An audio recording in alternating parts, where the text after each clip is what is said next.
Fora da política não há salvação. Um canal e podcast para discutir política.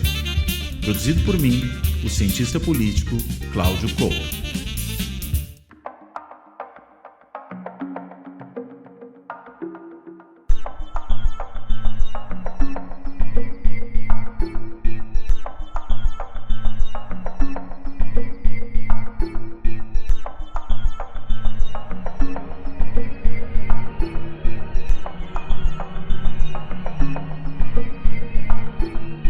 Olá, este Fora da Política, Não Há Salvação, vai tratar da onda de desinformação, ou como se costuma chamar na linguagem mais do dia a dia, a própria imprensa tem usado essa expressão, de fake news, que tem circulado desde o início aí dessa tragédia ambiental das inundações no estado do Rio Grande do Sul. E o que nós temos visto é que a extrema-direita, os bolsonaristas em particular, vários deles já bastante conhecidos aí do debate público, têm se esmerado na disseminação de informações falsas as mais estapafúrdias possíveis. Às vezes, partindo até de algum episódio que tem lá um elemento de verdade, por exemplo, aquela questão de caminhões que teriam sido multados num processo de pesagem, e de fato você teve alguns caminhões com donativos que foram ali parados por fiscais das estradas e que teriam ali autuado esses caminhões por excesso de peso, mas foram casos tremendamente pontuais, a gente não está falando de nada que possa se generalizar, estamos falando de coisas assim, de meia dúzia de casos, que depois, inclusive, foram corrigidos, não houve a ideia de que aquilo continuasse a acontecer, de que você mantivesse esse tipo de procedimento como um procedimento padrão, mas foi assim que os bolsonaristas venderam, como se aquele fosse o tom das ações que vinham sendo tomadas, seja por parte do governo federal, seja por parte das autoridades estaduais do Rio Grande do Sul. E o que muitos desses que estão envolvidos diretamente com as ações de socorro têm apontado, têm se queixado disso, inclusive, é que esse tipo de atitude acaba atrapalhando os trabalhos que estão sendo desenvolvidos ali. Seja porque se afirma, muita gente acaba sendo até desmotivada no seu trabalho, o comandante do Exército, o general Tomás Paiva, se queixou disso, que havia ali ataques feitos aos membros do Exército que estavam trabalhando de forma ali muito diligente nas ações de socorro, de salvamento, de auxílio às pessoas e se viam ali atacados no meio dessas ações, sejam aqueles que querem fazer doações e que percebem no meio do caminho que talvez não seja o caso de fazer doação, porque se estão brecando as doações, elas estão sendo taxadas ou estão sendo os caminhões multados por excesso de peso, então melhor não fazer, seja uma série de outros problemas que obrigam aqueles que estão devotando seu tempo a resolver o problema a ter que parar no meio do caminho para ir a público desmentir aquilo que vem sendo propagado. O fato é, causa, para além dos prejuízos, dos problemas objetivos que os produz, causa um certo espanto que justamente no meio de uma catástrofe como essa, de alguma coisa que atinge de forma tão dura tanta gente, você tem algumas pessoas que se dedicam aí a ficar inventando e propagando esse tipo de fake news. Desde, como falei, deputados bolsonaristas, outras lideranças desse campo, até mesmo o coach da montanha, lá o Pablo Marçal, aquele que se perdeu com as pessoas na montanha, até jogadores de futebol, ex-jogadores, o ex-jogador e técnico Dunga também inventou uma história ali de que as marmitas não podiam ser oferecidas sem a presença de uma nutricionista. Tem todo tipo de invenção que está sendo disseminada nesse processo. Agora, a gente sabe, isso não é um fenômeno exatamente novo, isso tem sido uma tônica já há muitos anos, particularmente nessa atuação de grupos extremistas, em particular grupos extremistas de direita, as fake news, ou o termo fake news, inclusive, chegou a ser colocada, aí essa expressão, como um dos termos do ano, a palavra do ano, por um desses grandes dicionários internacionais, que sempre apresentam ali nas suas compilações o que seria a palavra do ano, de tanto que ela foi usada, o próprio presidente Trump, para desmentir ou para desacreditar os seus críticos, falava que eles inventavam fake news, quando estavam, na realidade, relatando fatos e não fake news, e aí é curioso, porque se chamava de fake news o que era notícia, e de repente se chama de fake news aquilo que a gente sabe que é falsa informação, o que é desinformação. Enfim, a conversa é antiga, na pandemia esse tipo de problema também apareceu de maneira muito importante, né, com a propagação aí de tratamentos que não surtiam efeitos, com a invenção de teorias conspiratórias e a disseminação delas a respeito do que teria causado a pandemia, tentando culpar a China, tentando culpar sabe-se lá quem por conta disso. Mesmo no processo eleitoral, nós vimos também esse negócio se disseminando, né, a ideia de que havia fraude nas urnas eletrônicas, as pessoas digitavam um número, aparecia outro, sem nunca se comprovar isso, e todo o debate, inclusive, em torno da tentativa de golpe do bolsonarismo, da inelegibilidade do ex-presidente Jair Bolsonaro, passa também por aí. Ou seja, falar em desinformação e em fake news não é nenhuma novidade. Enfim, e para tratar desse tema, partindo aí dessa questão quente da conjuntura, eu tenho uma convidada que entende profundamente desse tema, que é a professora Letícia Cesarino, que é antropóloga, é professora da Universidade Federal de Santa Catarina, no Departamento de Antropologia. Agora, ela é assessora do Ministério de Direitos Humanos, né, na secretaria, ou na assessoria, melhor dizendo, especial de Educação e Cultura em Direitos Humanos, do Ministério dos Direitos Humanos, e ela é também autora de um trabalho muito importante, um livro que saiu recentemente pela editora Ubu, que se chama O Mundo do Avesso, Verdade e Política na Era Digital, né, que eu recomendo a leitura, é um trabalho de uma densidade imensa, tratando exatamente desse tema. Enfim, eu quero aqui, sem me prolongar demais, eu já falei muito, agradecer primeiramente a Letícia por ter topado fazer essa conversa. Eu quero dar as boas-vindas a ela e começo com essa pergunta já direcionada à situação mais imediata. Letícia, por favor, o que nos faz, o que explica, né, a gente está justamente no momento de tamanha dramaticidade, de tanta seriedade, tal gravidade como esse que ocorre no Rio Grande do Sul, e ver essa instrumentalização, essa disseminação de desinformação, de fake news, da forma como acontece agora. Por favor. Oi, Cláudio, quero começar agradecendo o convite, eu gosto bastante do seu podcast, então estou bastante feliz de estar aqui conversando com você sobre esse tema. Essa temática das fake news, a internet, novas mídias, os atores que estão por trás disso, eu vejo, na minha visão, são várias camadas de explicação, né? Então, no meu livro, em outros textos, no meu trabalho de pesquisa, eu tenho tentado enfatizar, iluminar uma que não é tão trazida assim pelos analistas, pelo pessoal das ciências sociais, que acabam focando em agentes, em indivíduos, né, no domínio da política, da comunicação, num sentido um pouco mais restrito, né? O argumento do meu livro, de modo geral, é que esse tipo de público, e eu vejo sempre como um tipo de público, porque ele é produzido no sentido de propiciado por um tipo específico de mídia, que é a internet, mas não é qualquer internet, é a internet que a gente tem hoje, que é uma internet plataformizada, né, ou seja, no modelo da plataformização que é diferente da web 1.0, num certo sentido até diferente daquela primeira web 2.0, que é essa dimensão técnica, né, que é que eu exploro mais a fundo no meu livro. A partir desse ponto de vista, que eu chamo de uma tecnopolítica, o que a gente vê de padrão, vamos colocar assim, na proliferação disso que a gente chama de fake news ou de desinformação de modo mais geral. É que ela estaria ligada a estados sociais que eu uso uma terminologia da antropologia, que é de um autor chamado Victor Turner, a estados liminares, ou estados antiestruturais, que é o quê?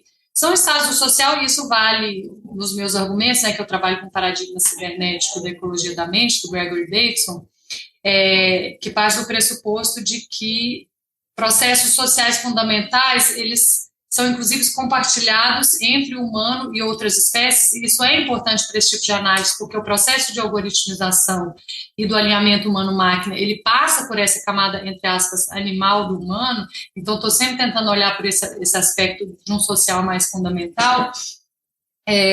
Estados antiestruturais seriam estados de crise, estados de exceção, aonde a norma que organiza o social em estados mais estáveis, de maior linearidade, elas são, de certa forma, suspensas, né? Então, nesse tipo de estado liminar, de exceção, de crise, é o estado ideal, vamos colocar assim, para esse tipo de dinâmica antiestrutural como a da desinformação crescer e ganhar aderência, principalmente junto ao senso comum. É claro que no livro eu faço um argumento mais geral, no sentido de que a digitalização da esfera pública, ela, de certa forma, lança os sistemas sociotécnicos num estado de exceção permanente, num estado de crise permanente. Ou seja, né, já perturbaria ali um pouco a proporção normal entre exceção e normalidade, vamos colocar assim, como um todo. Porém, ainda assim, existem momentos onde esse caráter de exceção e de crise são mais acentuados. É justamente isso que a gente tem visto nos últimos anos, são os casos que eu analiso no livro, que é a pandemia e os dois processos eleitorais, o de 2018 e 2022.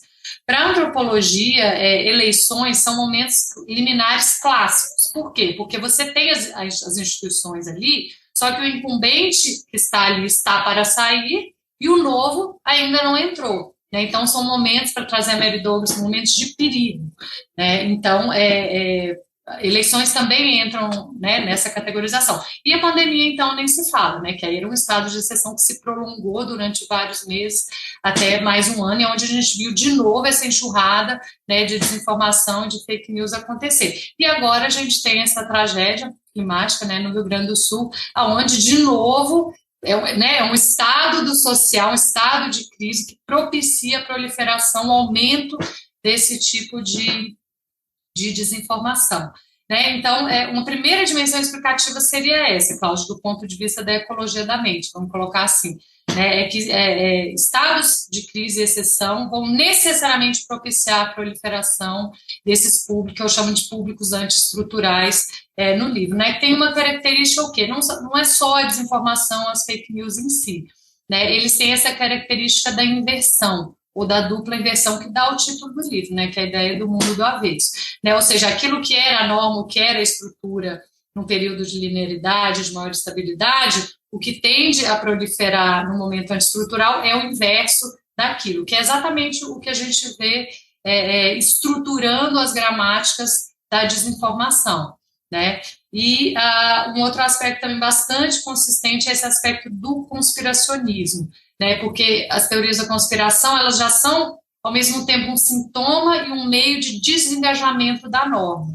Né? Porque a pessoa que está numa disposição conspiratória, ela está já numa trajetória de suspeição, né, e de afastamento da órbita de influência de mediadores normais, vamos colocar assim, né, que é a imprensa, que é a academia, que é os governos, as informações oficiais, né, e essas pessoas começam a cada vez mais, ou muitas pessoas, se aproximar de outras polos de atração informacional, que são esses públicos que geralmente estão quase que exclusivamente na internet, alguns deles na superfície da internet, outros na internet mais fechada, que são, por exemplo, os aplicativos de mensagem, né?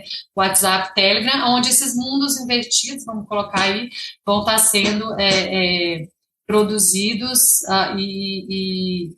né, normalmente, mas se expandindo e tendendo a se proliferar mais em momentos de crise e exceção. Essa é a teoria, a tese geral, vamos colocar assim. Agora a gente pode, né, estar entrando, Cláudio, numa questão que é uma questão interessante também, é que como essa dinâmica ela vai também variando com o tempo. Né? Então, a gente, se você me permite até já introduzir, né, uma conversa que a gente tinha feito aqui antes de começar a gravação, que é a especificidade com relação a essa tragédia específica do Rio Grande do Sul. Né? O Cláudio comentou, ouvintes, eu acho que é uma dimensão importante, que eu até não tinha me atentado tanto para isso, com a rapidez maior com que esse fluxo, essa inundação, para fazer uma analogia com o próprio evento, né, essa inundação de desinformação e fake news aconteceu. E, de fato, né, na pandemia foi igualmente dramático, mas foi um processo que foi se sedimentando mais lentamente. Né. Pensando aqui nos termos da tese do livro, a impressão que eu tenho, hipótese, tá? Pode ser, porque qual que é a principal diferença entre essas duas conjunturas, né? A de agora e a da pandemia, que são tragédias, né? Uma sanitária, outra climática, mas tragédias, entre aspas, naturais, né?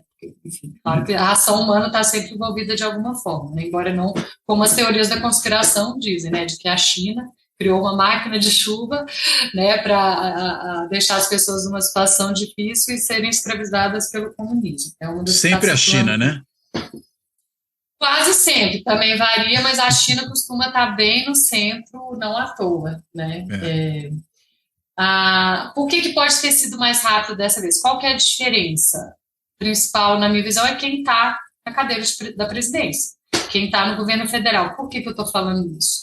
Não só porque você tem uma inversão de conteúdo também, né? Por exemplo, na época da pandemia, as fake news eram mais no sentido de que o governo,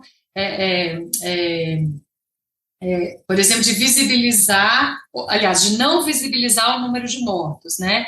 E agora é o contrário, né? A esquerda no governo federal, a desinformação é contrária no sentido de que estariam escondendo os números de mortes. Mas eu não acho que é só isso. Pensando no sentido mais estrutural, mais cibernético mesmo, o que acontecia ali durante a pandemia? O Bolsonaro, ele fazia, como ele estava na cadeira da presidência, ele fazia uma espécie de regulação cibernética mesmo entre os dois públicos. O público mais convencional, onde está a imprensa, onde está a academia e boa parte da população, etc., e esses públicos antiestruturais mais fechados, que são os públicos do bolsonarismo. Então, por ele estar na presidência, ele não podia deixar esse fluxo antiestrutural extremista tomar conta, né? Porque, afinal de contas, ele estava na cadeira da presidência. Então, ele não sei se você lembra, né, Cláudio, das atitudes dele na época da pandemia da Covid-19. Ele estava sempre indo e voltando, com relação à questão da vacina, com relação a praticamente tudo que dizia respeito à pandemia, porque ele mantia, digamos assim, tentava manter a esfera pública ali numa situação ótima de equilíbrio entre os dois tipos de público, vamos colocar assim, né? E numa ambiguidade, né? Uma ambiguidade e um vai e vem, né? Uma hora falava uma coisa, outra hora falava outra, uma hora atacava a vacina, outra hora falava, não, fui eu que comprei a vacina, né? Porque ele estava falando para os dois públicos, né? E ele queria se reeleger. Agora, não. Essa pessoa que fazia, a principal pessoa que fazia a regulação entre os dois públicos, o da desinformação e o convencional, não está lá. Claro que você tem outros mediadores, como você mesmo citou, os parlamentares, os youtubers, os comunicadores da extrema-direita, mas você não tem, eles não estão na cadeira da presidência. Então, essa regulação, ela fica, paradoxalmente, né, mais fraca. Então, o fluxo da desinformação, o fluxo antiestrutural, ele pode vir com força total, né? Não tem muito feedback negativo, vamos colocar aí, né, para ele, porque quem está ali mais perto de uma posição de ter, né, de ter algo a perder com deixar esse fluxo aberto, que são os parlamentares, eles não têm nada a perder, eles não são punidos, né? Existe todo um histórico aí de mentiras muito explícitas, né? E essas pessoas não são responsabilizadas, isso continua acontecendo com eles agora nessa tragédia, continua acontecendo com esses grandes influenciadores, como o Pablo Marçal, por exemplo, né? Então não tem muito freio. Eu acho que a diferença hoje é um pouco essa, né? Porque, paradoxalmente, o fato de Bolsonaro estar na presidência e ter uma intenção de reeleição pela própria eleição, claro que o golpe era o plano B, vamos colocar assim, né? Paradoxalmente, ele não só radicalizava, como ele também continha a radicalização. Ele tinha essa posição um pouco contraditória que eu descrevo justamente ali no capítulo 3 do livro, né? Agora, eu acho que eu destacaria essa dimensão. Só um detalhe, né? Também não tem um elemento nesse da velocidade com que esse processo acontece, relacionado à própria natureza do desastre, eu estou pensando, que no caso da enxurrada no Rio Grande do Sul, né, você tem algo que se produz em uma semana, né? É um pouco, mal comparando, como se fosse um terremoto, né? De repente, tudo em questão de horas é jogado ao chão. Enquanto que no caso da pandemia é um processo mais lento, né? Quer dizer, uma pessoa se avisa que tem lá um vírus na China, daqui a pouco você tem alguns casos que começam a aparecer na Europa, depois você tem um primeiro brasileiro que é contaminado porque veio não sei de onde, depois você começa a ter alguns casos, aí você tem as primeiras mortes, ou seja, é um processo muito lento, inclusive que chegando a um ponto em que a gente vai ficando até meio anestesiado com aquilo, né? Quando você começa todos os dias no noticiário tendo aquela informação, hoje morreram tantas pessoas, hoje morreram mais tantas pessoas, e a gente vai sabendo da dimensão daquilo dia a dia, de alguma certa maneira aquilo entra na rotina. E num evento como esse do Rio Grande do Sul, não dá tempo, né, da coisa entrar na rotina, pelo menos não até agora, né, porque é tudo no espaço de dias, às vezes até de horas, mas nesse caso de dias, né, e aí estou pensando o quanto a velocidade da disseminação das fake news também não tem a ver com essa velocidade do tipo de evento que está vinculado a elas, né? Sim, não, acho que você está certíssimo. Tem esse elemento, e até é interessante a gente pensar essa questão da velocidade do ponto de vista de uma analogia entre o processo social e o processo natural. Né? Até estava lendo hoje uma comparação dessa enchente com a enchente de 41, em Porto Alegre. Né? E uma das diferenças ali é que na de 41 demorou muito para alagar, foram vários dias chovendo e enchente, né? E vários dias também para a água se retrair. Aqui foi muito mais rápido. Né? Então, a gente tem um elemento ali de desestabilização sistêmica, vamos colocar assim, que está no próprio mundo natural, né? Que é toda a questão das mudanças climáticas, como os eventos extremos vão ficando cada vez mais extremos e mais frequentes, né? Que é até um mal entendido que muita gente, né? Não entende que a questão não é a questão do aquecimento em si, né? A questão da desestabilização do sistema climático, onde extremos se afastam cada vez mais, ou seja, cada vez mais seca, cada vez mais chuva, e acontecem com mais frequência, que é algo que também pode ser lido através da proposta do livro ali no capítulo 1, porque a tese mais geral do livro nem é sobre sistemas humanos exatamente, né? Porque a ecologia da mente não faz essa diferenciação. Né, no nível dessa dinâmica sistêmica mais profunda, os sistemas naturais também participam dos sistemas sociais e vice-versa. Agora, eu ainda acho que se o Bolsonaro fosse presidente, talvez esses agentes da desinformação iriam segurar um pouco mais a mão. Eles iriam segurar um pouco mais a mão no início, nem que fosse para ver qual seria o direcionamento do governo federal na gestão dessa tragédia, para eles irem ajustando ali também a desinformação de forma a não prejudicar, né, o seu incumbente que está ali na cadeira. Se é o Lula que está, aí está tudo liberado, né? O Leite também, eles não têm muito compromisso, não consideram alguém do próprio campo deles, né? Você vê que o Melo raramente aparece, né, nas fake news, quando se fala de Estado, né, de governo. Isso, quando se fala de toda essa, uma das linhas narrativas principais, que é essa da crítica ao Estado, né, é sempre, ou quase sempre, Lula eleito. Então, se fosse o Bolsonaro aqui, eu acredito que talvez a velocidade não mudasse, assim, a velocidade da tragédia não mudasse tanto, mas a velocidade com que as fake news iriam se sedimentar ali numa narrativa X ou Y, acho que demoraria um pouquinho mais, porque precisaria dessa sinalização do Bolsonaro, como foi na pandemia, inclusive. E também parece que a direção muda, né? Além da velocidade, a direção. Eu estou pensando, né? Durante a pandemia, por exemplo, uma das fake news que se tornou célebre era aquela segundo a qual você tinha caixões que estavam sendo enterrados com pedras dentro. Então você não tinha mortos de verdade. O que você tinha, na realidade, eram caixões com pedras, com tijolos, porque as pessoas não estavam morrendo naquela proporção. Era um pouco essa a ideia. E agora, parece que a intenção é outra, é tornar a coisa até mais grave do que é, e olha que ela é grave pra caramba, né, para poder apontar culpados, né? E ao mesmo tempo, curioso, né, isso vem acompanhado de negacionismo, né? 2 episódios que me chamaram a atenção aí nesses últimos dias.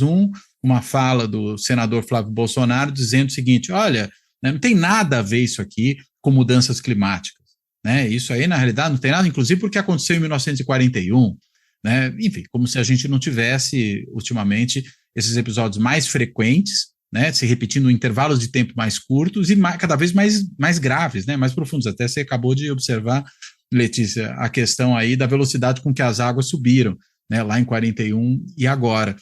E a outra, uma coisa que parecia até meio ópera bufa, né? Numa Câmara do município do interior do Rio Grande do Sul, vereadores dizendo que, olha, na verdade é preciso cortar as árvores, porque onde está desbarrancando é onde tem árvore, não é onde não tem. Quer dizer, indo contra tudo aquilo que a gente sabe desde criancinha, né? Que a vegetação segura a terra, né? Exatamente o contrário do que essa pessoa dizia, né? Curioso como as duas coisas juntas, é a fake news de um lado e o negacionismo de outro, né? Se combinando. Isso, são complementares. O conspiracionismo também é uma dimensão complementar, que é muito consistente no padrão desse tipo de desinformação. Né? No caso da desinformação climática, eu acho que a ideia é até menos negar a realidade das mudanças climáticas do que o seu caráter não é antropocêntrico, como é que é? Antropomórfico, enfim, que é causado pelo homem, né? O Bolsonaro até tweetou alguma coisa, agora não estou lembrando detalhe, alguma coisa sobre que uma erupção vulcânica ela joga mais CO2 na atmosfera do que as sociedades industriais, a humanidade jamais soltou na sua história inteira.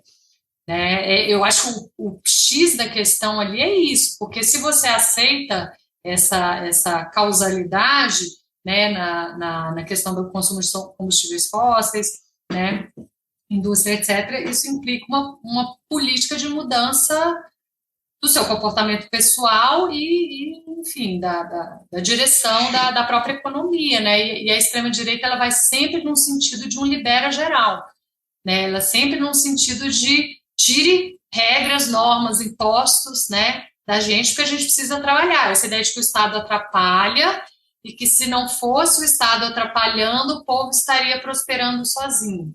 Isso é algo que apareceu muito forte e é interessante, né, Cláudio? Que é algo que, assim, para mim está no centro da gramática da extrema-direita. E no início dessa tragédia, eu não vi isso muito nas primeiras ondas, porque fake news, desinformação sempre vem em ondas, né? Porque tem o pico, a hora que uma começa a refluir, você tem que vir com outra para ocupar aquele espaço, isso é muito da dinâmica cibernética mesmo, né? Desse tipo de mídia.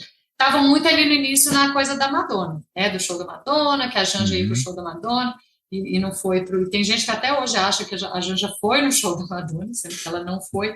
Mas aí eu pensei, bom, isso aqui não é muito padrão, né? E comecei né? Entrei ali para ver mais nos públicos ali deles mesmo o que estava aparecendo, e aí eu comecei a ver sinais dessa coisa do espontaneísmo do povo, do espontaneísmo dos entes privados, das famílias, que para mim realmente é o coração da coisa.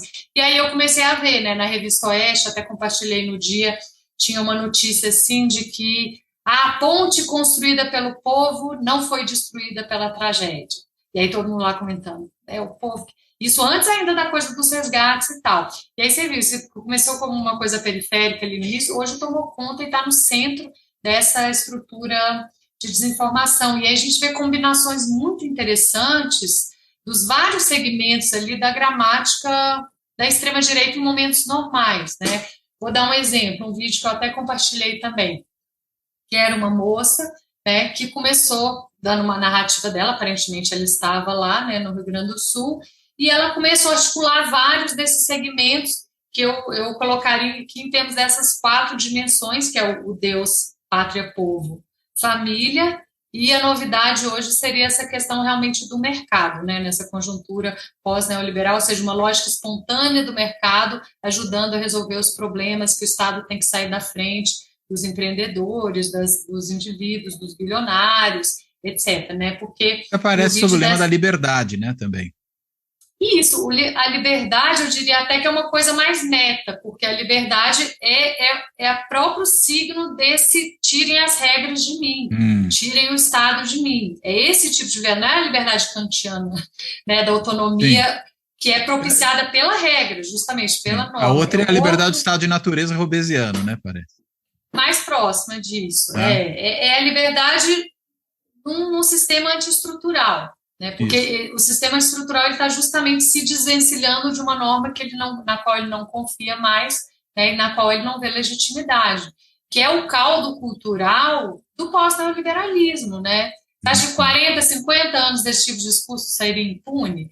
Não, isso já está impregnada, né, no senso comum do brasileiro, que infelizmente também tem um histórico de não ser cuidado pelo Estado, né, ou de não ter essa confiança de que o imposto que ele paga de fato está voltando para ele. E esses agentes da desinformação e da extrema-direita, eles trabalham com esse caldo cultural que já está no senso comum.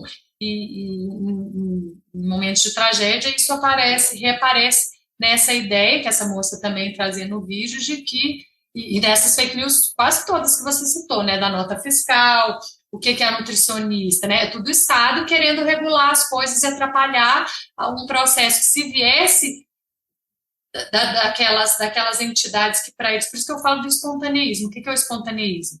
São entidades que sempre existiram e sempre vão existir. São entidades transhistóricas, ahistóricas. Então, Deus, família, povo e mercado.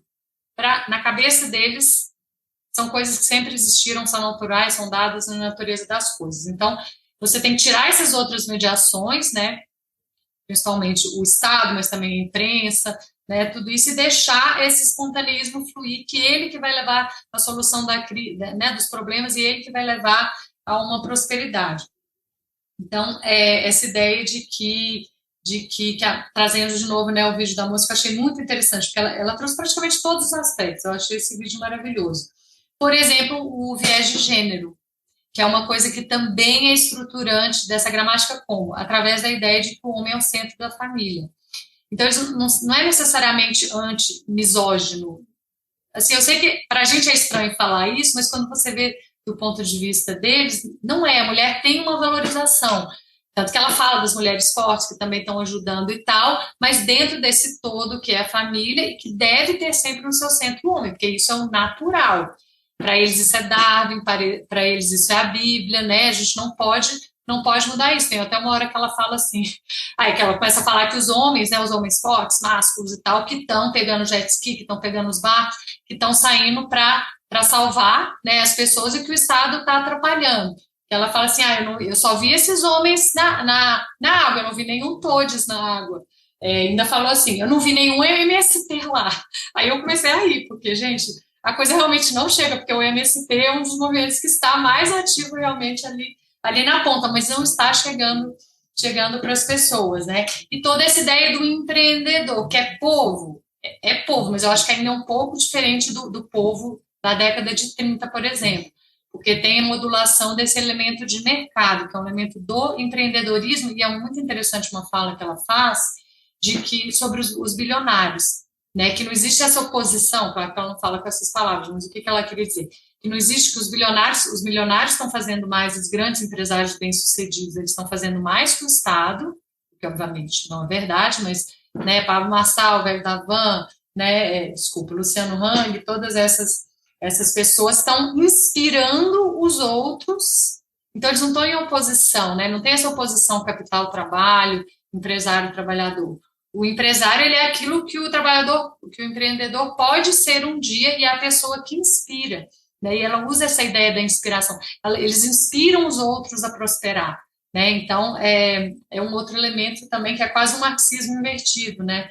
Que a gente vê aí estruturando esse tipo de gramática. Né? E se você for pegar as fake news, a gente pode estar lembrando aqui algumas delas, eu acho que muito dificilmente você vai ter alguma coisa que não se encaixa nessa estrutura mais fundamental da gramática da extrema-direita. Por quê?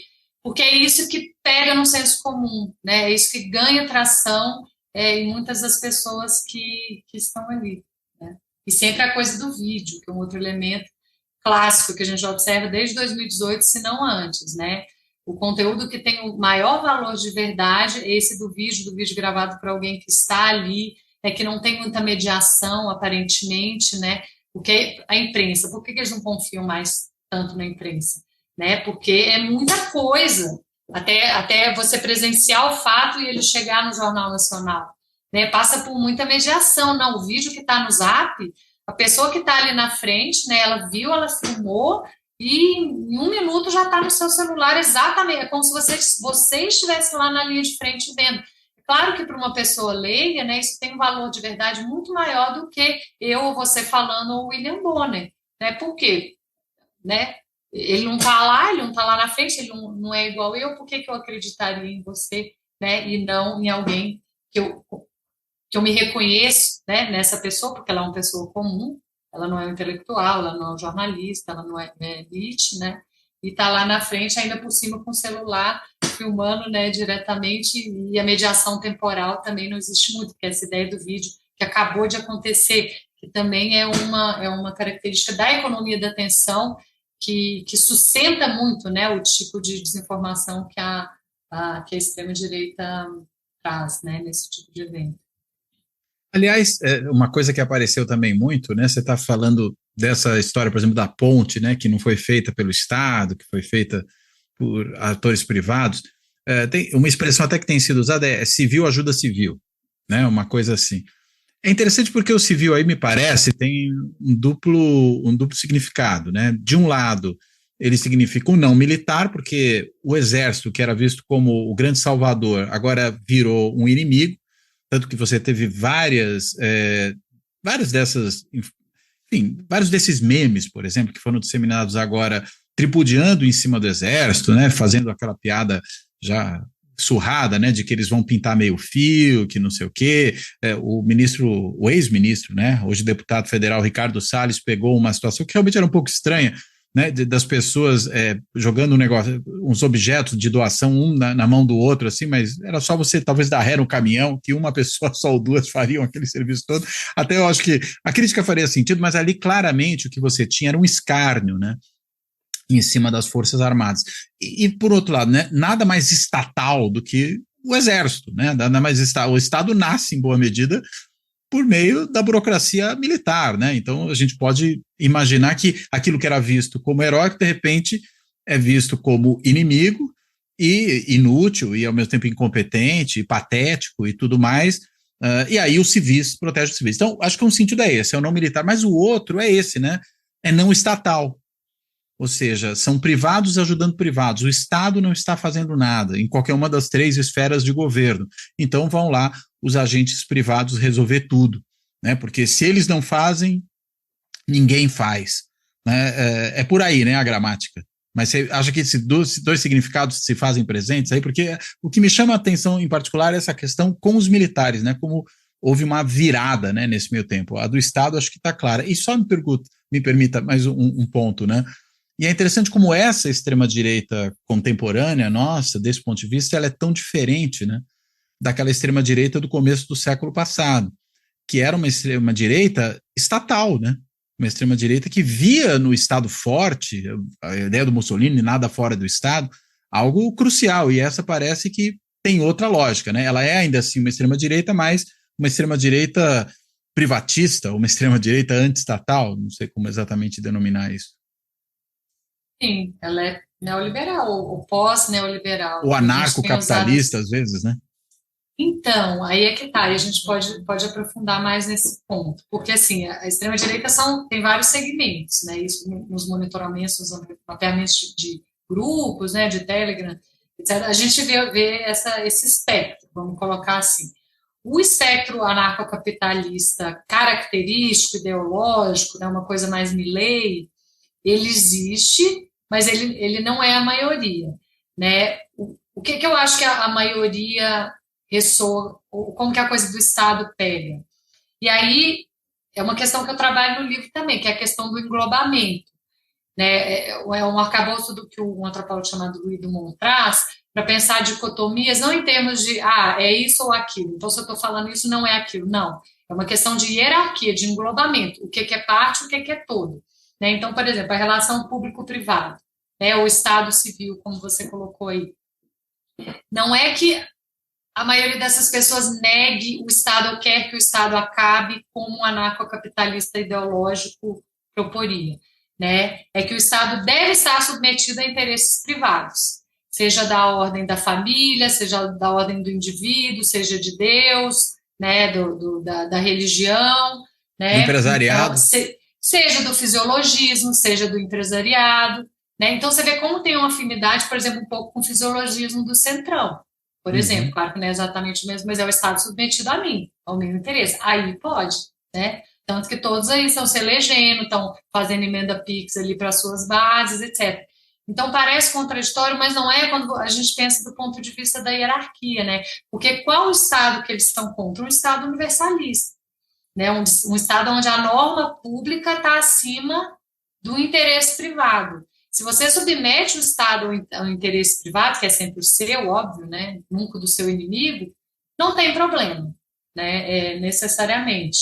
Então, a questão do empresariado também é importantíssima, assim, é tão importante quanto a questão da religião, a questão da família, né? E você vê que isso respinga, assim, por exemplo, quando o Eduardo Leite falou aquilo de que as doações estariam atrapalhando, né, os comerciantes locais, ele não tirou aquilo da cabeça dele. Certamente aquilo está sendo ventilado ali no território por algumas pessoas, né? Mas aí qual que é a solução para isso? Uma política pública que apoie os empresários locais? Não, porque, né, isso seria o Estado universalista, o Estado planejador, né?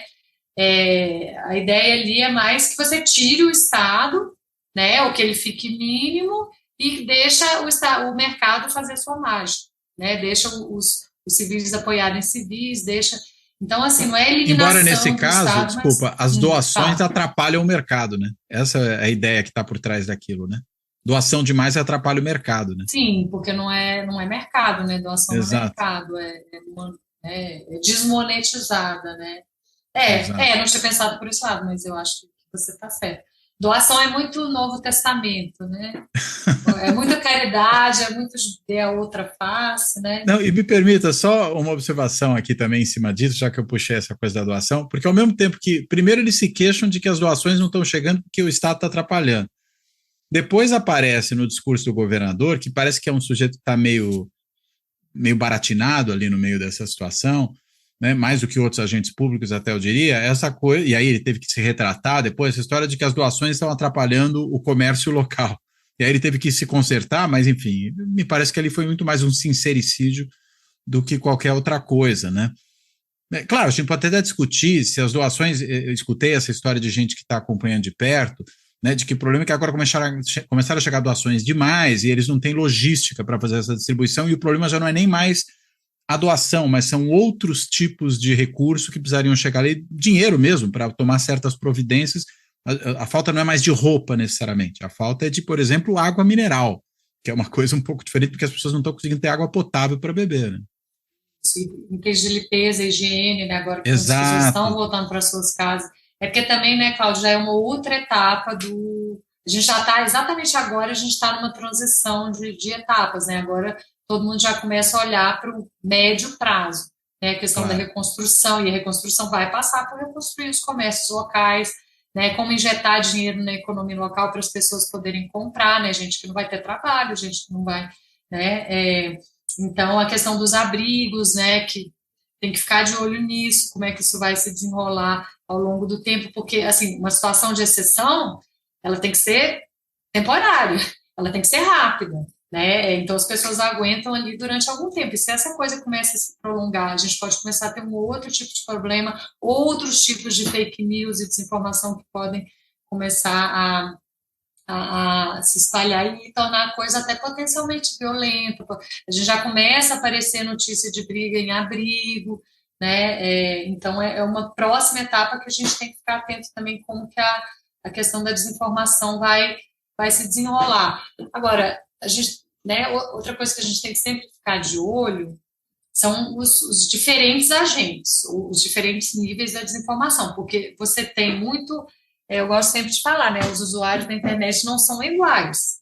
Você tem usuários com perfil mais de seguidor, vamos colocar assim, usuário comum, e o usuário que é influenciador, que tem, né, mais gente que segue, que segmenta a rede algorítmica, inclusive, né, onde os próprios algoritmos, eles pegam pistas, né, dos influenciadores porque, no fim das contas, é esse intermediário que vai segmentar a rede e orientar a ação do próprio algoritmo, né? Então, esses intermediários, eles são bastante centrais, né? Então, é um pouco ficar de olho nesse nível também para onde que eles vão levar a coisa. Claro que a causalidade cibernética é sempre circular, então o influenciador, ele também é influenciado pela sua base de fãs ou de seguidores, vamos colocar assim, muito influenciado, diga-se por sinal. Mas ele, como indivíduo, né, tem uma capacidade maior de impacto na rede do que o usuário comum, né? Agora, tem uma questão interessante também que eu tenho notado, que é a questão do testemunho, né? Isso que está acontecendo aqui, eu vi, né, eu estive aqui, estou contando para vocês. né? Eu fico com a impressão, às vezes, ouvindo relatos de jornalistas que estão na linha de frente, conversando com as pessoas nos abrigos sobre eventos, etc., é que muito do que pode ser que muito do que as pessoas que estão ali, né, de fato, na linha de frente, acham que está acontecendo, ou se colocam como testemunhas de primeira mão, são recebidas no celular, como rumores, né? Então, talvez esse fluxo de feedback ele não é tão dividido assim como a gente pensa entre uma base de seguidores que está lá na frente e um influenciador aqui que vai, né, organizar esses ciclos de desinformação. Né? Pode ser que a própria desinformação ela esteja se passando como um fato em primeira mão que supostamente estaria sendo visto ali pelas pessoas que estão ali. A questão é que, do ponto de vista de quem está nesse tipo de público, não faz muita diferença, né? Porque de onde está vindo o fator que causa a redundância da informação. O importante é que haja uma redundância da informação ali, onde todo mundo está vendo a mesma coisa, vamos colocar assim. Claro que eles lá e a gente aqui, porque aí essa questão da bifurcação de mundos, né? Onde você chega até um ponto extremo, em alguns casos, de ter realmente mundos paralelos, porque, né, a validação dessa realidade, ela se dá cada vez mais pela própria mídia, inclusive da realidade offline. Né? Então, a gente é algo que não apareceu tanto assim na pandemia, nas eleições, mas é um aspecto que daqui para frente, né, eu acho que a pesquisa offline, principalmente, poderia estar acompanhando melhor essas pessoas ali, né, para estar aferindo se esse realmente é um efeito. Né? E aí seria um efeito meio assustador da própria realidade online estar englobando a offline. Aliás, nesse sentido... Testemunho em primeira mão. Né? Engraçado, agora é o testemunho, mas você falou em primeira mão, deixa eu brincar um pouco com as palavras. Mas às vezes é o testemunho de segunda mão, né? Olha, chegou para mim uma mensagem dizendo que isso aqui está rolando lá. Só que é curioso, porque também chega para mim a mensagem que vem pela imprensa profissional, né? Que eu vejo na televisão, que eu vejo eventualmente num site de internet, um site de imprensa, de fato, né? E não porque alguém postou no Facebook ou no Twitter, o X, sei lá como é que chama esse treco hoje, ou no TikTok, algo assim. Agora, a gente gosta mais de acreditar em fake news, será, do que a gente acredita em coisas normais?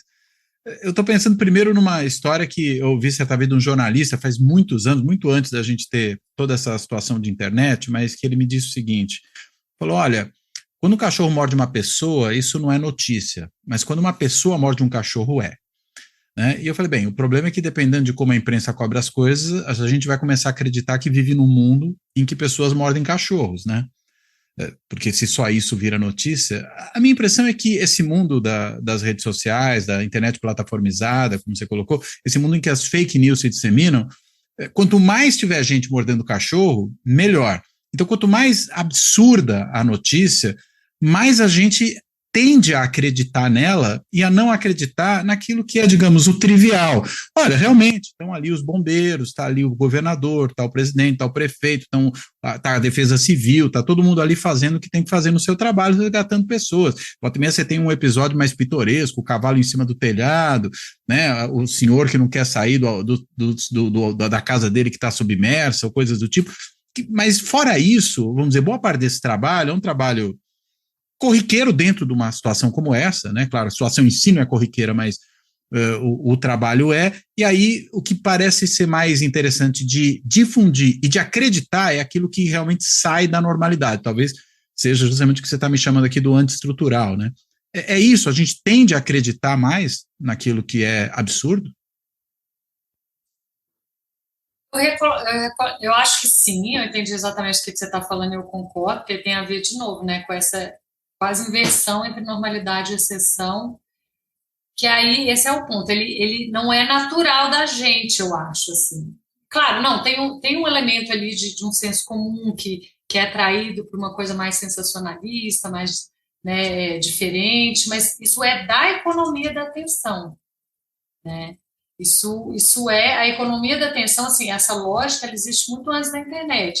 A economia da atenção ponto de origem dela, né, considerado até ali no início do século XIX, né, quando você teve jornais, e é legal a sua comparação com a imprensa, né, imprensa convencional, jornais nos Estados Unidos que inventaram um novo modelo de negócio, que era não você cobrar do seu leitor por uma informação de qualidade que você vai prestar, mas você vai vender um jornal baratíssimo, por um valor simbólico de centavos, para ter o máximo de audiência possível, e você vai vender a atenção daquele leitor para os anunciantes. E esse é o modelo das plataformas, que não são empresas de tecnologia, são empresas de publicidade, basicamente. Ou como tabloide, de certa maneira. Isso, era o The Sun. The New York Sun foi o primeiro. Tim Wu conta essa história no livro dele, Os Mercadores da Atenção. Eu acho que não foi traduzido. Attention Merchants em inglês. Ele conta essa história e começou. E aí, o que o jornal publicava? Ele publicava o que quer que vendesse, que o público, o senso comum aí que tá, não é um leitor mais tão um leitor especializado, lá dos cafés da esfera pública do Habermas, né? É um leitor popular. Então, naturalmente, o conteúdo desses jornais começou a atender para fofoca sobre questões de violência, sexualidade, adultério, né, coisas de humor, coisas engraçadas e coisas absurdas, sensacionalistas, e ele traz uma reportagem lá, o Timur, no livro dele, que esse jornal publicou como se fosse verdadeiro o desenho de criaturas que habitavam a Lua, que um telescópio teria sido capaz de observar ali, e saiu como se fosse verdade. O jornal nunca desmentiu, né, a coisa ficou por isso mesmo e segue a vida, né? E esse é exatamente o mesmo, é um modelo de negócio adaptado, né? Claro, a Web 2.0, mas tem essa mesma tendência, né? Porque é quase como uma esfera pública invertida, porque você não tem um centro especializado de uma imprensa, de uma academia, né? Você tem, né, o que era marginal, o que era periférico, o que estava de fora, vem para o centro. O sentido do mundo do avesso é também esse movimento de inversão margem-centro.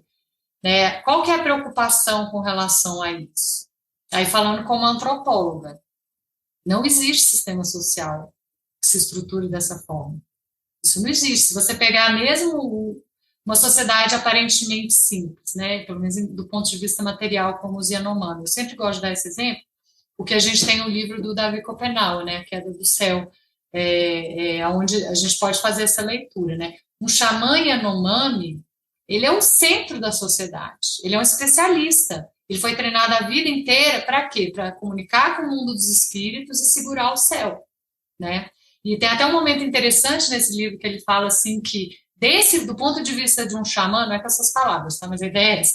Do ponto de vista de um xamã Yanomami, um Yanomami comum e um branco são mais ou menos a mesma coisa, né? Porque eles não têm esse conhecimento especializado. Então, o que o populismo chama de elite, denigre, né? Os especialistas e tal, tudo bem, tem elementos aristocráticos, a gente entende a antipatia, né? Mas, em termos de estrutura social, toda a sociedade precisa ter esse centro. Nenhuma sociedade se estrutura em torno de um espontaneísmo, como a extrema-direita vende, né? Vende para as pessoas, mas para o senso comum, isso é muito atraente, porque está colocando eles no centro. E eu já ouvi, Cláudio, inúmeros relatos de gente que ou é da direita ou que era da direita e saiu, que expressa esse certo ressentimento. Né, de que a esquerda, os intelectuais, eles estão sempre falando o que a gente deve ser. Eles nunca aceitam como a gente é, né? E a extrema-direita é o contrário, né? Porque toda essa gramática deles é para falar assim, não, você não precisa mudar, você não precisa parar de comer carne, você não precisa aprender a ter uma relação horizontal com a sua mulher, né? Que é o feminismo propõe. Né? Você está bem como você está. Né? Por isso que eu gosto da tese do realismo capitalista do Fischer, que é um pouco esse caldo de não ter alternativa, não tem um potencial de transformação, né? Um certo desalento ali que a extrema-direita pega nessas propostas fantasiosas dele, pega muito nisso daí, né? Pode continuar tocando sua vida aí, empreendendo, né? Que a gente vai lutar contra esse inimigo que está te pedindo de prosperar, né? A culpa não é sua, é o Estado que suga né? Te suga o seu trabalho através dos impostos, é o Lula, é o Jorge Soros, né? E por aí vai, é onde o elemento conspiratório entra. Então, deixa as pessoas numa situação, entre aspas, confortável, né? Isso além da parte do aspecto messiânico disso, que é, e aí entra as Forças Armadas antes, né? Deus e tal, que é quem vai quebrar esse ciclo vai tirar esse inimigo da frente para te deixar prosperar, você, sua família, né? Por sua conta mesmo, fazendo o que você já faz, vamos colocar assim. Então, de certa forma, implica numa delegação de responsabilidade para essas lideranças que vão dar conta de destruir o inimigo. E as Forças Armadas eram essa figura antes, né? Até o ano passado. Considerada como essa força metapolítica, porque ela era um poder moderador acima dos outros três poderes, né? Então, a coisa do acima de tudo, acima de todos, né? A gente tem que levar a sério como um elemento importante da gramática deles, né? Porque eles têm acesso a essa força superior, que é Deus, que é as Forças Armadas, etc. Então, que vão intervir, a segunda vinda de Cristo é isso, né? É quando Jesus volta para fazer essa intervenção. O golpe militar, a intervenção militar seria a mesma coisa, e não foi feito, né? Então, esse agente caiu em desfavor às Forças Armadas, né? E passou para o lado do inimigo, e aí eles começam a usar, né, a gramática da melancia, né, que é verde por fora e vermelho por dentro, na verdade é todo mundo comunista também. Eles estão usando muita inteligência artificial agora, né? Não sei se você viu, para produzir essas imagens que denigrem as Forças Armadas, né? Colocando eles como feminizados também, né? Etc.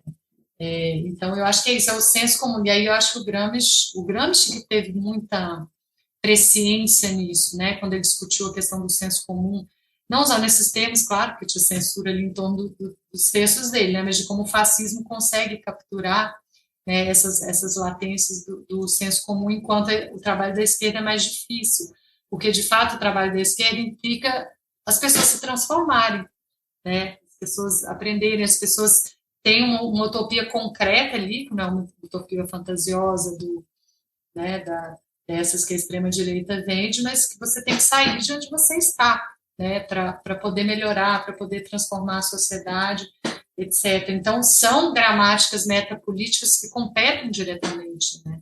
Essa do fascismo e a da esquerda, o socialismo, enfim, como quer que você queira chamar. Agora, claro, da extrema-direita, ela sempre vai ter uma vantagem. Ela sempre vai estar na dianteira. Por quê? Porque o caldo cultural do senso comum é capitalista. A gente vive no capitalismo, a gente não vive numa sociedade socialista, não vive, né? Então, ela né, tem um acoplamento funcional muito interessante entre entre aspas, superestrutura protofascista, essa gramática, né, que captura essas latências do senso comum e o próprio sistema econômico que a gente vive, né. Por isso que é muito difícil competir com eles nessa camada de recrutamento do senso comum. Aliás, deixa eu só recuperar um pontinho um pouco anterior a isso, mas que está muito vinculado, que você falou dessa história do marginal que vem para o centro, né? Eu fiquei aqui pensando, né, depois que você colocou isso, talvez por isso a gente possa entender todo o sucesso nessa liderança da extrema-direita de uma figura como o Bolsonaro, né? Que era o deputado, não outsider, né? Eu sempre fico repetindo isso. Bem, um sujeito com 7 mandatos de deputado, meio de vereador, todos os filhos adultos na política, a maior parte deles já com mais de um mandato quando ele foi eleito presidente, não podia ser chamado de outsider, mas ele sempre foi um sujeito periférico dentro da política nacional, né? Quer dizer, nunca teve posição de destaque no Congresso, ele chamava muito mais atenção pelo seu caráter ali de atração de circo de horrores do que propriamente por ser um deputado influente, uma cabeça do Congresso, como se costumava chamar antigamente, quando o DIAP fazia aquele levantamento dos parlamentares mais influentes e tal. E esse sujeito, enfim, ninguém melhor do que ele, portanto, para encarnar, né, esses que, enfim, eram esnobados pela elite, né, pelas elites arrogantes, pedantes, né, e de certa maneira até o Trump, né, porque as pessoas falam, pô, mas o Trump é um bilionário, mas por outro lado é interessante que ele é um bilionário cafona, né. Eu me recordo muito bem quando morei ali nos Estados Unidos, você ia numa loja de departamentos e ali tinha na loja de departamentos os produtos do Trump. Isso aí eu estou falando lá metade dos anos 2000. E aí você tinha aquelas coisas todas muito douradas, era tudo de um mau gosto brutal, a gente ria um pouco daquilo, falava, puxa, mas que sujeito cafona, né? Mas talvez aí, assim como para o Bolsonaro, a marginalidade dele como político, né, e o seu caráter de político tosco, né, lhe dava uma certa credencial, talvez para o Trump ser o rico cafona, também lhe desse, né? Essa ideia da marginalidade, quando a gente transfere, né, também para as lideranças, você enxerga que faz sentido? Por isso que eles são os carros-chefes desse tipo de coisa? Sim, eu acho que isso aí está sempre presente em alguma medida, né? O Bolsonaro também, bom, além disso, né, por exemplo, se for pegar a questão da rachadinha, né, conversa com aquilo que a gente estava falando de submeter o público ao privado, não é um crime grave do ponto de vista das pessoas, primeiro porque, sei lá, é pouco dinheiro, É o vai, pé de chinelo, né? mas você fazer um desviozinho ali para beneficiar você e sua família não é nada assim, né, tão grave do ponto de vista. E no caso do Trump, o fato dele ser bilionário é aquilo também, isso na verdade conta a favor dele, dentro desse caldo cultural de que os bilionários inspiram as pessoas a serem, né, como eles. Eu falo que até o esquema pirâmide da extrema-direita neoliberal, né? Porque você bota esse tanto de gente que está na base, né? Querendo, né, subir a pirâmide e virar milionário para tirar, né, fazer essa pressão para tirar imposto, para tirar o Estado, para tirar as regras, né, as normas ambientais, para tirar tudo que atrapalha o empreendedor a prosperar, como se fosse para ele, para o pequeno, né? Mas, na verdade, a grande maioria desses pequenos não vai prosperar, não vai virar bilionário. Está muito mais perto de virar pobre do que de virar bilionário. Né? Mas você veio dessa ideologia para botar esse povo para trabalhar a favor deles, vamos colocar assim, e a realidade é que só alguns que vão continuar, né, sendo bilionários, até porque boa parte desses não subiu na vida por conta própria, né, empreendendo, só a grande maioria são herdeiros, enfim, tem todo esse caldo. Mas no mundo neoliberal, as pessoas, para prosperarem, é uma ideologia que funciona muito, é uma ideologia de autoajuda, né, é difícil viver no capitalismo hoje, acordar cedo, sair para trabalhar com dificuldade para prosperar. Né? Então, tem isso muito na extrema-direita também. Por exemplo, a própria forma como o Brasil Paralelo faz o revisionismo histórico deles, né? Que eu acho que reverbera um pouco com as coisas que a gente está vendo agora no Rio Grande do Sul também. Essa ideia de que os bandeirantes eram empreendedores, né? Os descendentes dos brasileiros eram pessoas que queriam prosperar, pessoas que assumiam riscos, né? Quase repintando os bandeirantes como empreendedores de risco, né? A Van Lalette. E com a coisa do masculinismo junto, né? Muitos dos coaches que atuam ali dentro desses públicos também fazem essa imagem, né, de masculinidade e tal. Então, tudo isso pode ser visto, né, dentro, o que a gente entende como conservadorismo, pode também ser visto dentro de uma chave né, de apoiar, ajudar as pessoas a estarem vivendo no capitalismo que a gente tem hoje, que é esse capitalismo onde não tem uma alternativa a esse sistema, né? Ele é o que está dado e tudo que atrapalha, né, as pessoas a prosperarem nos termos desse sistema é o inimigo, é ruim. A própria questão ambiental, né, isso se recoloca, né? A gente não está vendo os representantes deles reagirem no sentido, não, então a gente vai ter que repensar a questão, né, dos impactos ambientais, das mudanças climáticas, não. Parece que eles estão dobrando a aposta, né? Esses exemplos que você trouxe aí da árvore, né, eles não vão retroceder, né? Porque, né, a gramática deles tem esse feedback positivo para essa direção. Né? Por isso que é uma força suicidária, assim, é perigoso, né? Como foi também na década de 30, só que aí dentro mais daquela chave da máquina de guerra, né? Justamente porque ocupou o Estado, que é o que você colocou, né? O fascismo nos anos 30, mas eu gosto dessa interpretação do Safatli, né? De que para ser fascismo tem que ter esse elemento suicidário, porque ele faz sentido do ponto de vista da cibernética, de uma visão cibernética. Então, no caso da própria pandemia, né? No caso da crise climática, a gente vê esse elemento suicidário se insinuando também, né, de forma diferente, mas estruturalmente similar do que nos anos 30. E esse elemento suicidário, ele também não pode aparecer meio que invertendo uma coisa que eu coloquei antes na forma de pergunta para você, né? Se a gente tende mais a acreditar em fake news do que em coisas normais, no sentido de que a exploração da fake news, da desinformação, num momento tão dramático e tão sério quanto esse, não pode justamente ter um efeito contrário, ou seja, de levar ao descrédito essas figuras, ou seja, o preço que eles vão pagar por estarem lançando mão dessa estratégia oportunista nesse momento, se isso é de alguma forma desvendado, fica claro para as pessoas o que está acontecendo, isso não pode ser até contraproducente? Não, mas aí você está partindo de uma ideia de que vai entrar feedback negativo nessa bolha deles. Como que eles vão ser desmascarados? Como que eles vão ser contrapostos? Talvez no caso de alguns segmentos da população que não estão tão totalmente dentro, imersos, né, dependentes dessa bolha informacional, pode até acontecer. Mas quem está dentro, eles estão completamente isolados de qualquer contraditório. Né? Esse aqui é o problema. Eu acho que o controle tem que vir de outra forma. Por exemplo, algo que é uma relativa novidade também, que está aparecendo, mas que vem desde as eleições do ano passado. O governo, não o governo, né, órgãos, mais do ponto de vista do judiciário, enfim, leituras, interpretações de que a desinformação não é algo inócuo, que ela pode levar à perda de vidas e que ela pode atrapalhar a execução de políticas públicas. Que é algo que, por exemplo, eu acho que está mais claro no caso das vacinas, onde essa correlação é muito certa. É uma interpretação que eu vejo começando a aparecer com mais força, por exemplo, na AGU, né? Então, isso pode ser, né, que esse controle externo comece a vir dessas instâncias, mas não, acho que jamais internamente aos públicos deles, pelo menos os públicos mais fechados, porque eles têm viés de confirmação, têm dissonância cognitiva, né, tem todos esses processos que a gente já conhece que impedem que o feedback negativo entre. Por isso que a deriva suicidária vem um pouco disso, são puros, você só tem feedback positivo.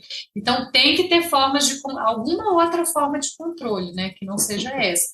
E eu acho que a punição desses intermediários que realmente dão escala para a desinformação é o caminho mais certeiro, porque a desinformação no varejo ali, da tia do Zap, primeiro, eu não acho que é justo punir, porque essas pessoas são muito mais seguidoras, né? Estão ali sendo levadas num fluxo, tirando que é muita gente, tirando que dificilmente você também consegue ver a autoria ali de quem fez o meme, de quem fez um vídeo.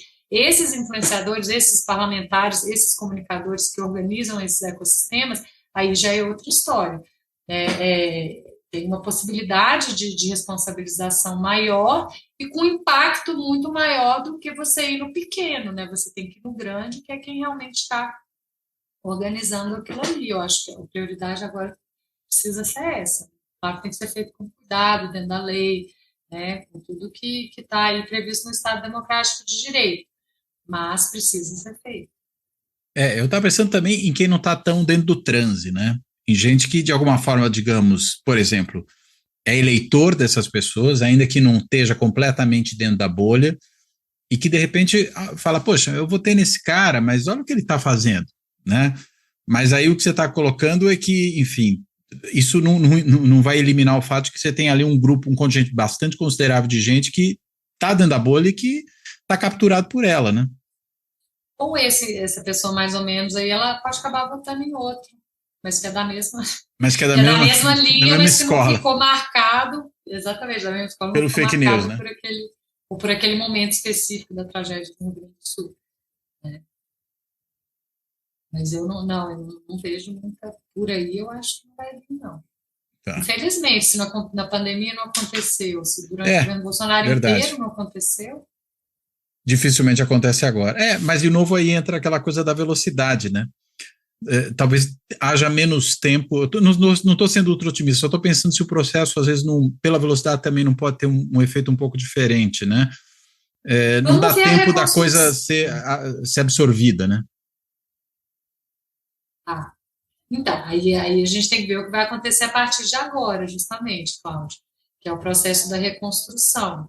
Uhum. Como que o ecossistema da desinformação vai se comportar ao longo desse vai durar meses, talvez anos, né? E aí, dependendo dos atores que forem mais centrais nesse processo, pode ser que a coisa se desloque, não sei, estou especulando aqui, para um eixo político mais, entre aspas, normal. Por exemplo, essa disputa leite-pimenta, né? É uma disputa política normal, né? Porque o Leite, por mais que a gente discorde dele, ele não é um bolsominion típico, né? Pelo menos da forma como a disputa política está colocada ali no Rio Grande do Sul. Leite versus pimenta é até uma contraposição curiosa, né? É verdade. Boa. Então, no caso do Rio Grande do Sul ali, né, pode ser que deslocar o eixo da política para aí, a extrema-direita fique mais periférica, né, e mais pessoas consigam escapar, vamos colocar assim, desses polos de atração mais extremos. Espero que sim, vamos observar, né? Tudo é experimentação, até para a gente que é analista, né? Assim. Né, Cláudio? Tem um laboratório a céu aberto aí, né? Acontecendo agora. Tudo bem. Letícia, brigadíssimo por essa super conversa, tremendamente esclarecedora, de um assunto que às vezes é tão difícil da gente entender como esse negócio se processa. Mas eu quero te devolver a palavra, porque se você considera que ainda tem algum ponto que nós não tenhamos abordado, você acha importante tratar dele, você possa fazer isso. E também, claro, aí na sequência para fazer a sua amarração final, por favor. Obrigada, Cláudio. Não, quero só agradecer, eu acho que a gente cobriu bastante coisa, mas a conversa eu acho que aponta um pouco para esse lado de uma nova etapa, né, dos estudos, das análises da desinformação, que tem a ver com o fato de que já está claro que isso vai se normalizar como uma parte estrutural mesmo da nossa esfera pública, a não ser que venha uma regulação de plataforma daquelas assim, que vai mudar estruturalmente a base, né, dessa esfera pública, a base material dessa esfera pública que a gente tem hoje, os algoritmos, etc., que nada indica que vai acontecer. Pode ser que passe alguma regulação que vai mitigar ali alguns os riscos mais no varejo ali, mas o risco sistêmico mesmo da desinformação, né, sem mudança estrutural não vai acontecer. Então, né, essa etapa agora é não só de análise, mas de ação, de tentativa de mitigação do problema, tem que focar, né, na realidade permanente desse tipo de dinâmica informacional ou desinformacional, vamos colocar assim. Então, infelizmente, acho que a gente ainda vai ter muito assunto aí para frente em torno dessa temática. E é interessante você estar falando de mitigação, no episódio da semana passada, tratando justamente do problema climático ali, se falou muito em mitigação, em outro sentido, né? Aí, claro, falando do problema dos eventos climáticos extremos que vão se repetir cada vez mais e muitos deles com cada vez mais força e também, né, tem que se trabalhar aí com algum tipo de mitigação, mas parece que a gente está fadado a ter esse problema também nessa questão da informação e da desinformação, né, quer dizer, vai ter que trabalhar também aí com mitigação. Enfim, muito bem. Bem, Letícia, brigadíssimo. Quero aqui, além de agradecer a Letícia, me despedir dela, eu quero, como faço sempre aqui no fechamento, agradecer a todas e a todos que têm acompanhado Fora da Política Nossa Salvação, seja no canal do YouTube, seja no podcast, que está disponível aí em mais de 20 plataformas de áudio, e quero também agradecer a todo mundo que tem contribuído aqui com o projeto do canal, seja por meio, por exemplo, do botãozinho do Valeu Demais, aquele botãozinho que tem embaixo ali do vídeo no YouTube, do coraçãozinho que permite que se faça uma contribuição pontual, seja se tornando membro do canal, se inscrevendo no canal por intermédio do Clube dos Canais do YouTube, com aí a possibilidade, né, de fazer uma contribuição continuada, de forma análoga, fazendo uma assinatura simbólica no site de financiamento coletivo benfeitoria.com, o endereço é benfeitoria.com/apoio Fora da Política Nossa Salvação, ou ainda até, para quem optar por esse caminho, fazendo um Pix, e a chave Pix do canal é contato@foradapoliticanohassalvação.info, que evidentemente é também o e-mail de contato@foradapoliticanohassalvação.info. Bem, então, dito isso, né, feito o meu comercial, eu encerro por aqui, agradeço e me despeço da Letícia e me despeço de todo mundo. Até a próxima.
Fora da política não há salvação.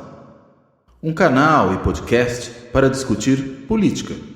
Produzido por mim, o cientista político Cláudio Couto.